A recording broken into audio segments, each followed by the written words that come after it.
Hello everyone. So today we are going to make a super simple circle skirt for girls or children ages about 3 to 4 to about 7, 8. And this is usually the way I make the circle skirts for my daughter, who is 6 right now, but I've been making her skirts for a few years. So what you're going to need is your fabric. This is the fabric that I chose, or actually she chose, to make a skirt from. It is 1 yard. It has been laundered and dried. I don't worry about zigzagging the ends or anything. It really doesn't really matter. So what I'm going to do is I'm going to fold it in fourths, which will help us create the circle shape. As you can see, I am smoothing it out. I know it's not totally smooth. And the end here. Oh, there's one little. Okay, that's good enough. Okay, so most people are scared of circle skirts because there is math involved. Yes, there is. But it's really not that hard, guys. Really not. What you're gonna need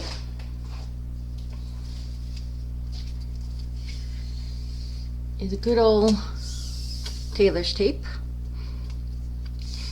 And you want to take the measurement of your child's, let's say, thickest part, their circumference, either their hip or their waist, whichever is the bigger of the two.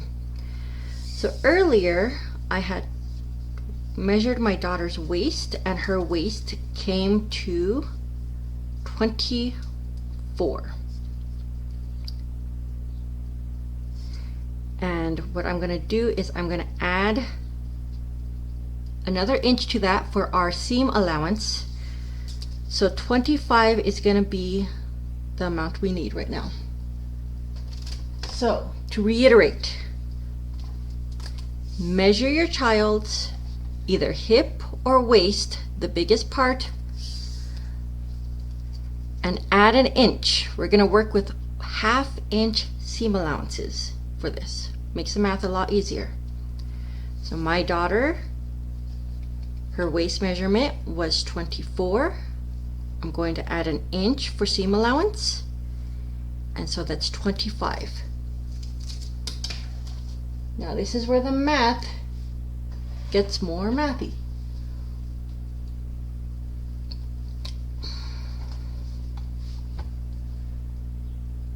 We're going to take 25, divide that by 2, 12.5. We're going to divide that,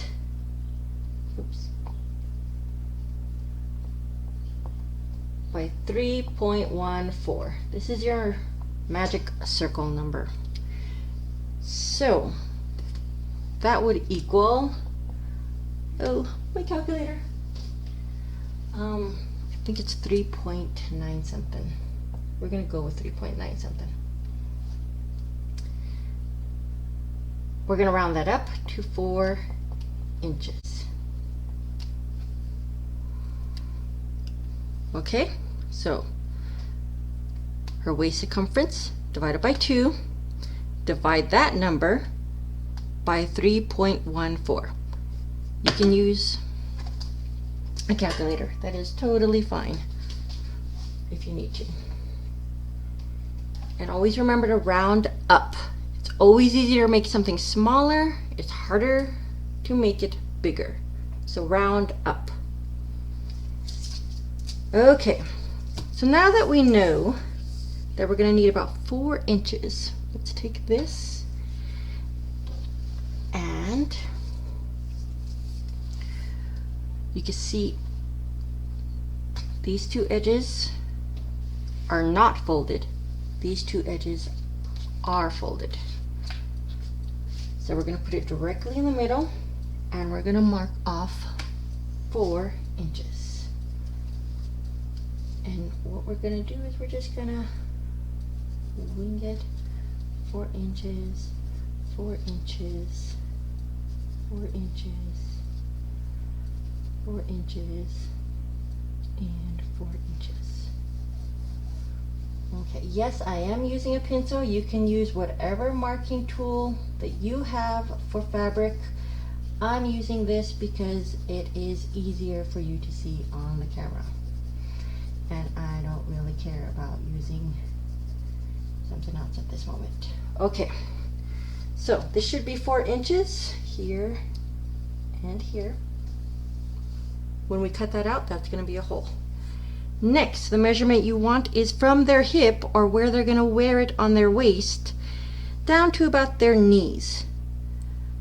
My daughter's is about 12 from her waist to her knees, but we're going to have to add an inch for the seam allowance on the top and an inch for the seam allowance on the bottom. So 12 plus 2 is 14. We're going to go ahead and add that to the 4 that we have here, so that's going to be 18. Oh, 18 is going to take us all the way to the edge. My girl is growing so fast. And we're just going to mark 18 inches, 18 inches, 18 inches, all the way down.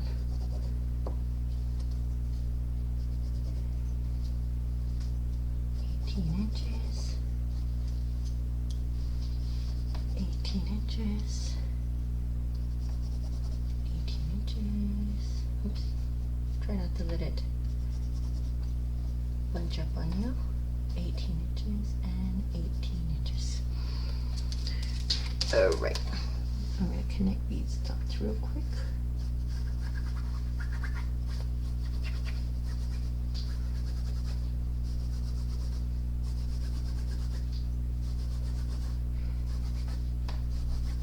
Now I'm just doing this to show you guys, if you guys want to use a different cutter, a different type of ruler, definitely a different type of marking utensil, go for it. Okay, now that we have these cut out, we can take our scissors and we're going to cut these both out. I think I had a little fold there.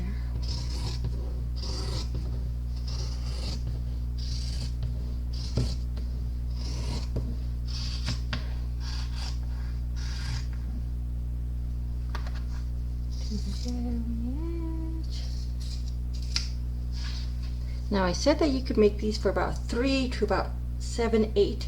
It all depends on the size of your child. It really does. Some children are just shorter. Some children are longer and taller. Longer. I think it's weird that they're longer when they're babies, but then they're taller as they grow up. Okay. We are almost there, guys. Look at this. What? We have it. There it is. It's basically it. There's our skirt. But we're not done yet. So, let me put that back the way it was. Now, I want to mark the sides. So, you can mark it again with some type of marking utensil. You can mark it with a pencil, a fabric pen, tailor's chalk, however would you like to mark it. I'm going to just cut it, and it's going to make a little triangle area so that you can see it better on camera.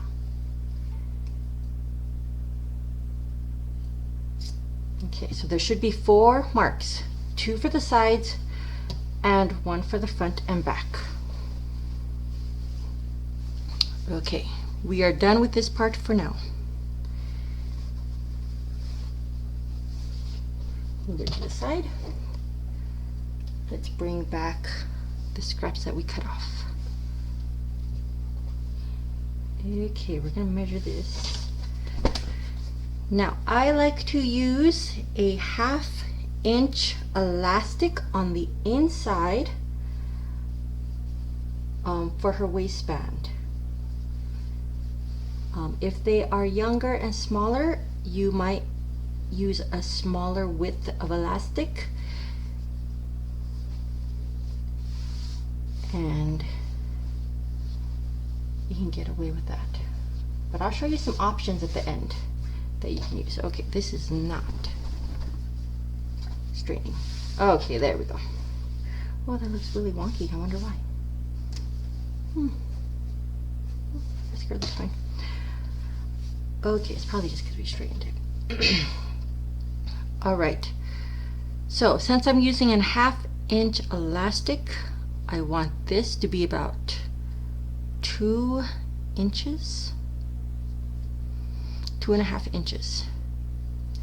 So I don't know if you can see it. Let's see. Yes, you can. From selvage to about this part right here is a 3 1/4. What I'm going to do is I'm going to use my straight edge.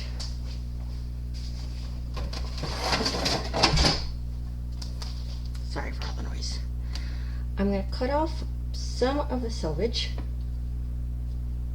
about a 1/2 inch. I do not need to cut all the selvage off because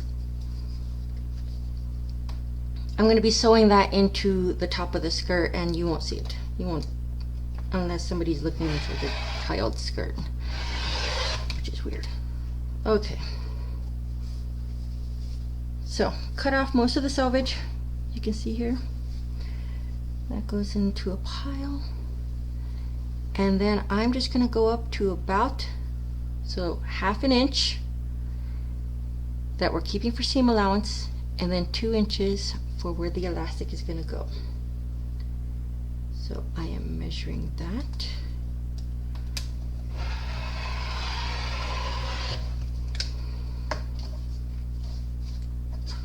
Did I do it too much?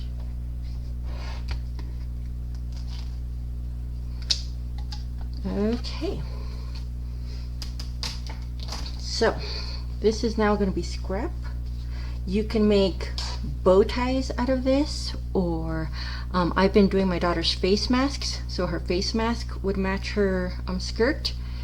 So you can make face mask, you can make her a little bow tie, maybe even a little purse or bag to go, but whatever you want to do with those scraps. Here, let's open these up. We are going to end up with 2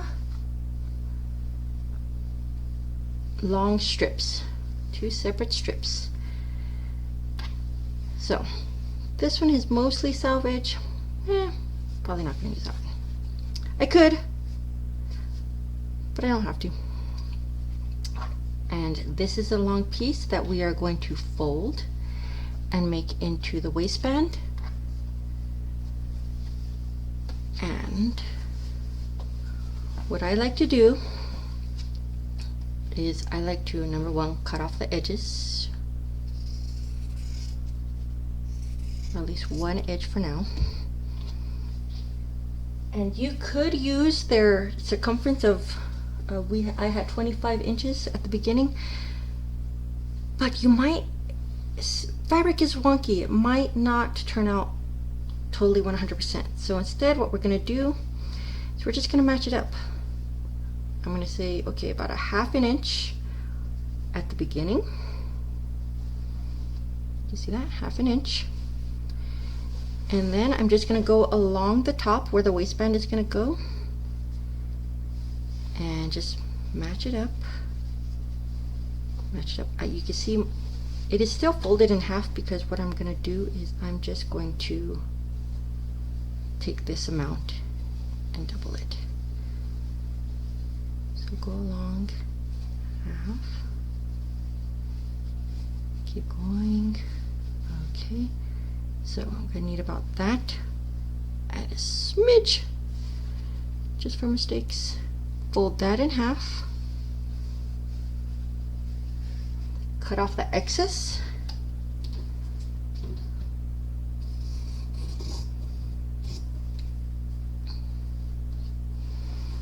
and guys, we're almost done. Okay, now that we have our waistband, we are going to keep it so that right sides are together, and now we're going to sew it. We're going to sew a 1/2 inch seam allowance. We're going to sew down 1 inch. We're going to pick up the needle and the foot. We're going to hop over about a 1/2 inch, put the needle back down, and then finish our sewing. And make sure you backstitch, sew, backstitch, hop, sew, backstitch, and then backstitch at the end. It's just to reinforce this, okay? And you'll see why in a second.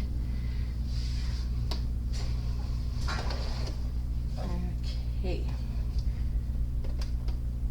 So pardon my noise here.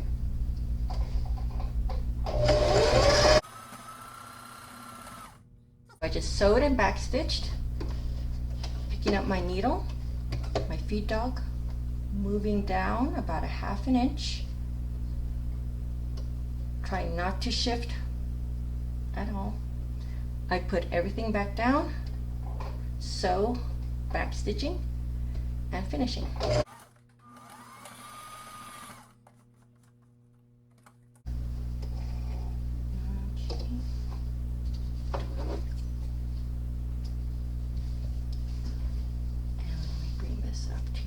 Cutting my tails. Okay, so I'm sorry you can't see it, it's lighter green. I backstitched at the top, sewed a little bit, backstitched to stop it, hopped over, and then backstitched and finished it up with a backstitch also. Now, why do we have this little hop? Well, that is going to be our opening to thread our elastic in. Okay, so I'm going to take this over and press it very quickly, and just press this open, and then I'm going to press it so that the wrong sides are together. And that looks like our waistband, okay? So once again, I'm going to iron the seam open, fold it, and then iron the waistband in half. Okay.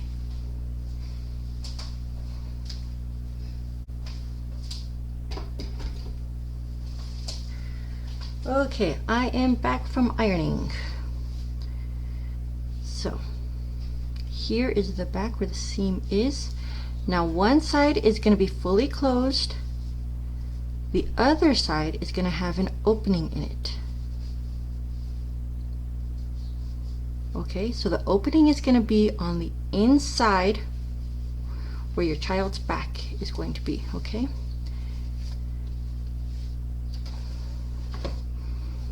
So we're going to get our skirt.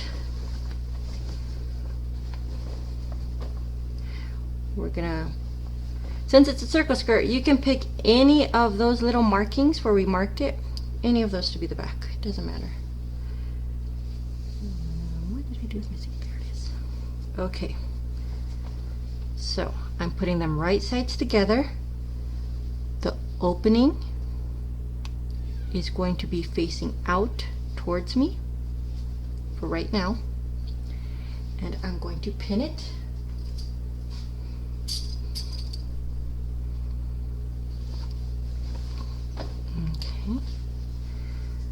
I'm going to find the center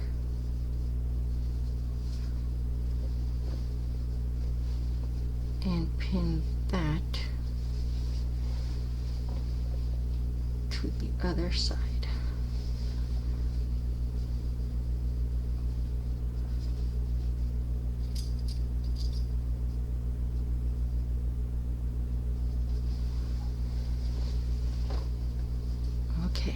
So you can see raw edges are all together.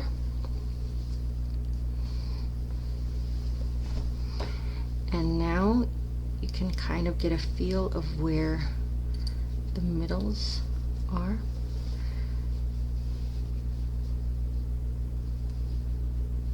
Put that there.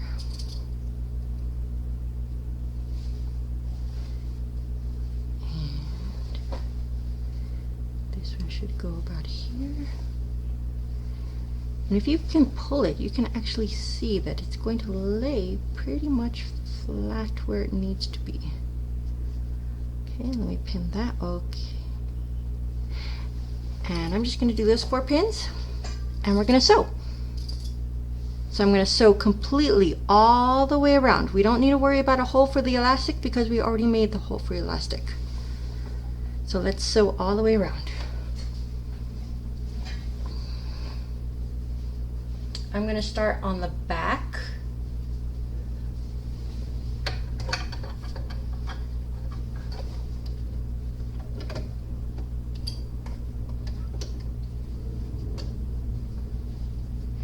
And remember, it's about a 1/4 of an inch seam allowance. Or you can make it to the end of your presser foot. However it's easiest for you to remember.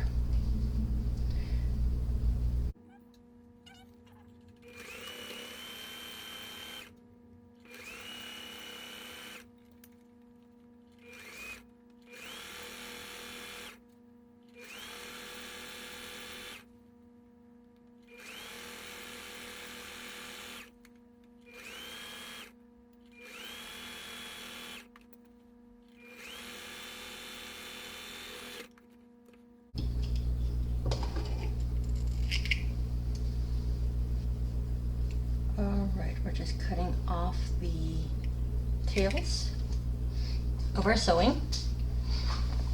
And I have sewed all the way around. Flip it up. And you can see where the band is.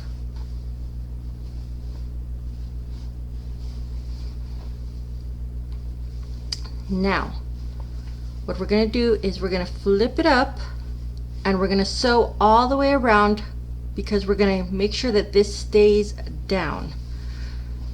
So if we're looking at it the right side, we're going to be sewing just a hair. You can use a stitch in the ditch foot, or you could just use, you know, if you got good eyesight, just stitch as close to the seam we just made as possible. And what it's going to do is it's going to keep this part flat so this part doesn't come up and your band doesn't go crazy when you're wearing it. Okay, so we're flipping it up, and on the right side we're going to sew all the way around. Okay, and let me find my back, which is right here. I always like to start in the back. That way if I mess up, nobody really sees. Okay.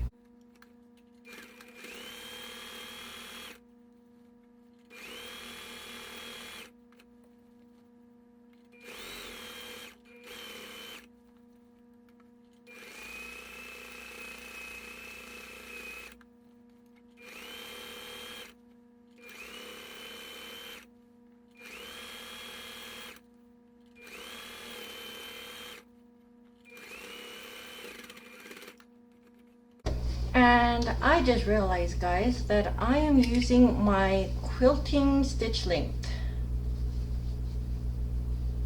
which is about 1.5. If I had been paying attention, I would have set this at about a 2. Because now I have super tiny stitches on this. All right.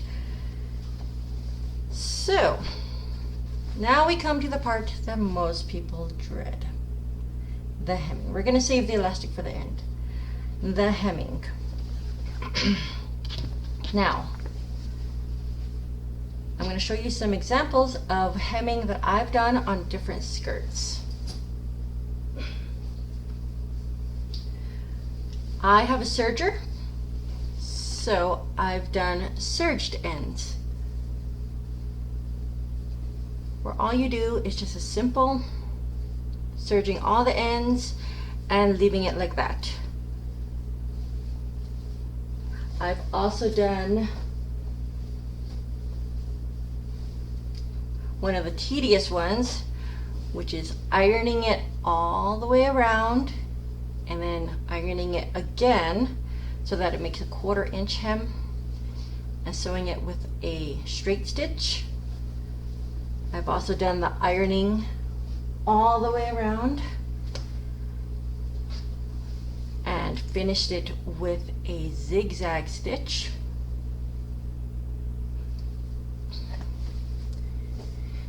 Or if you make this using a knit material, knit doesn't fray, so you could just leave it as it is. My daughter, this is one of the first skirts that I made for my daughter. She was like 3 or 4. And as you can see, I didn't do anything to the edges. Knit just rolls up and stays like that. So if you're sewing with knit, that's the easiest one. For today, we are going to use binding tape. Here is my 1-inch binding tape that I make myself. You could use store-bought binding tape. You could also look up on YouTube and see how to make binding tape.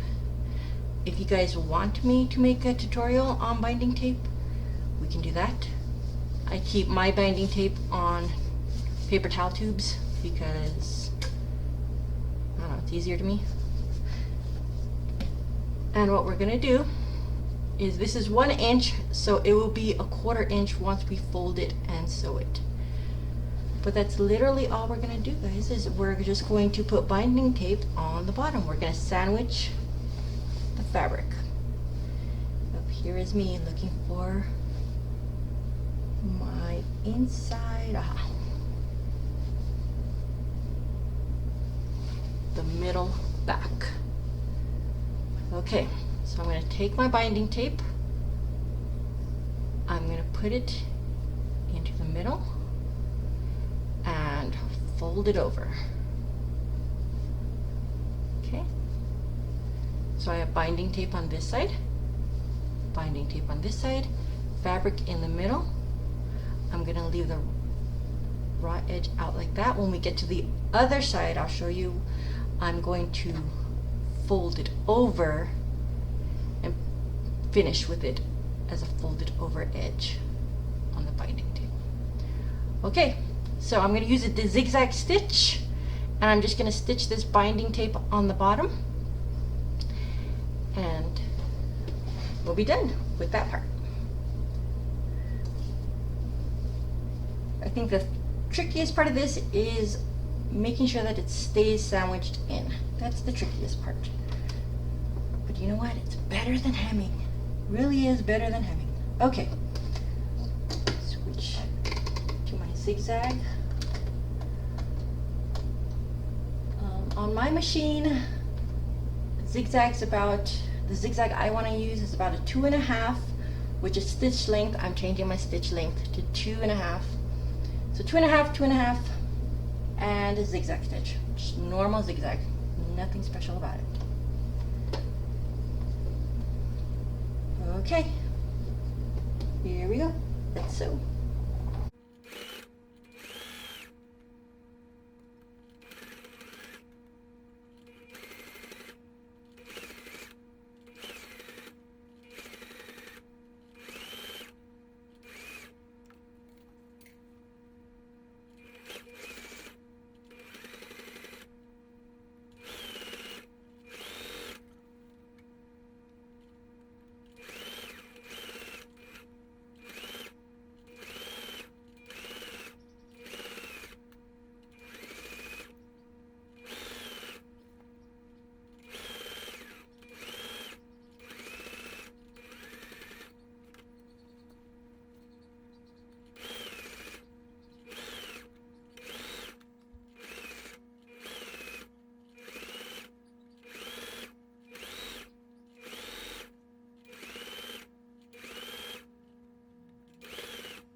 Okay, so I have gotten to the end. I'm going to snip off about 2 inches. I'm going to fold over the end of the tape so that it gives me a clean folded edge.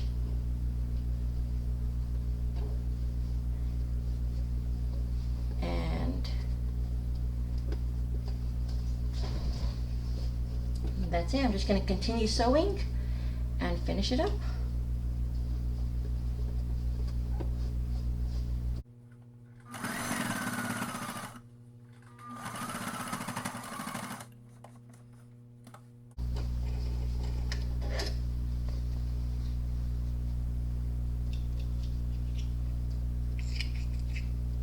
Cutting off the tails of what we just sewed.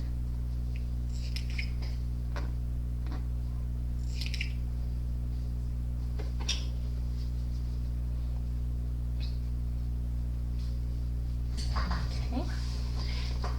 And now, as you can see,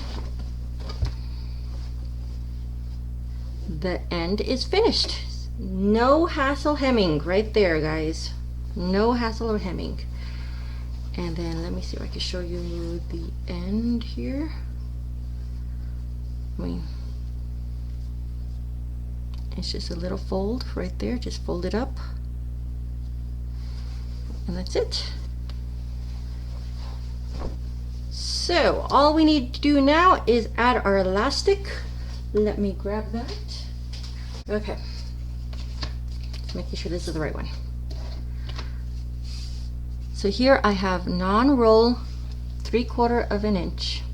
I usually use 1/2 inch. I can't find it. We're using 3/4 because it's big enough. So 3/4 of an inch. We're going to measure this out at the circumference of what we measured of her waist, which was 25. So we're measuring this at 25. And it's okay to measure this exactly at 25 because it stretches. Added it just a teeny little bit.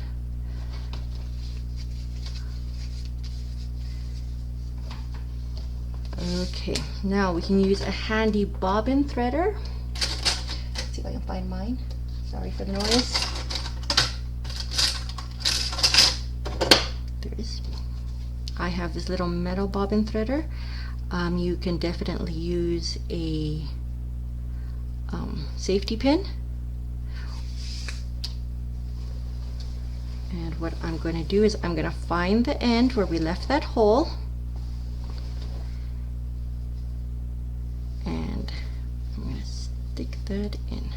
Now because this is a little bit bigger than what I normally use, I have to scrunch it. I'm just going to fold it up to get it in there.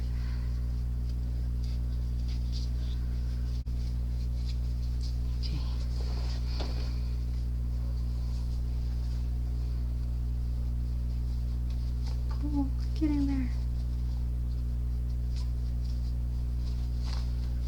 Okay, there it goes. Now, at the end, you might want to add a clip or a binder clip or something at the end so that way you don't lose it on accident inside. Anybody who's worked with elastic has probably done that at least once. Just saying. Okay, so I'm going to thread it through. And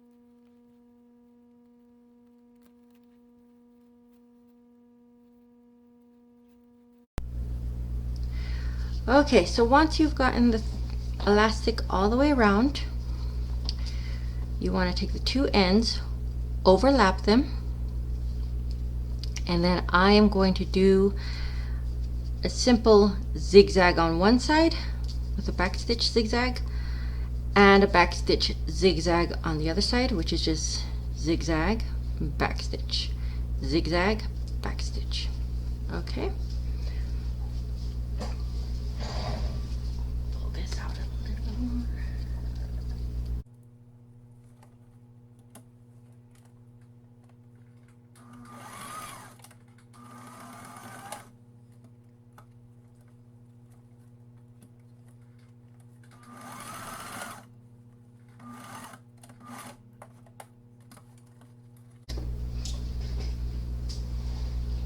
Okay, so as you can see, oh, it was a little wonky, but it's okay, it's fine.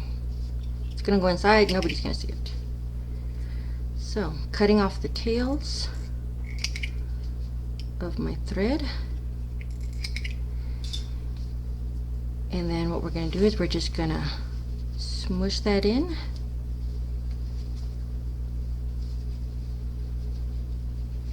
Make sure that's in there.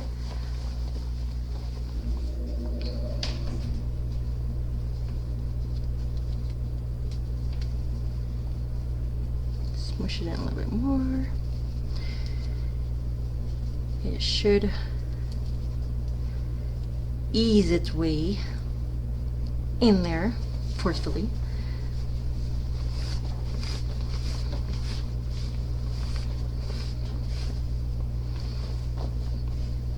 Okay, and now it is in.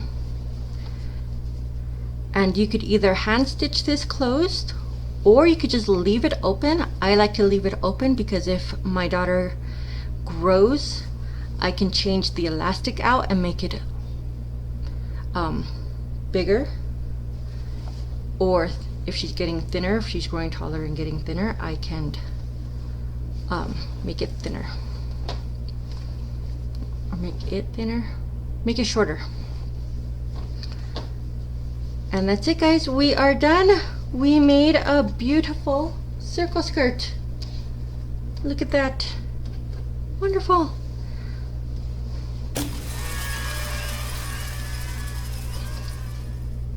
So I'm going to give you a preview of what we're going to work on next time.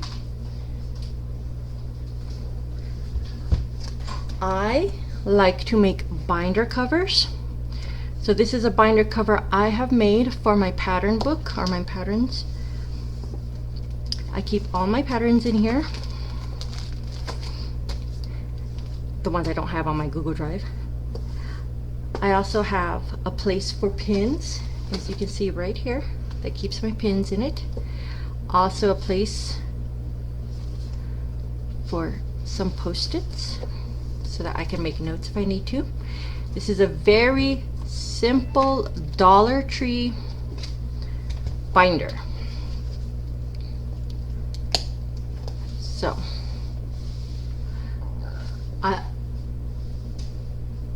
the binder that I want to make with you guys is going to be a binder with a strap that you can carry with you to school events, retreats, traveling.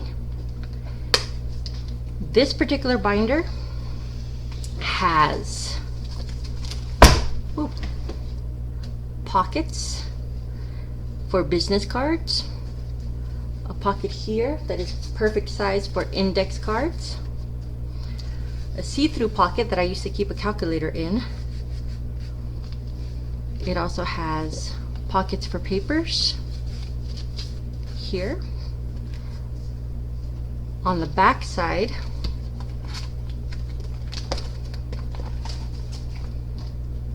I have a piece of elastic that I've sewn in that holds the notebook.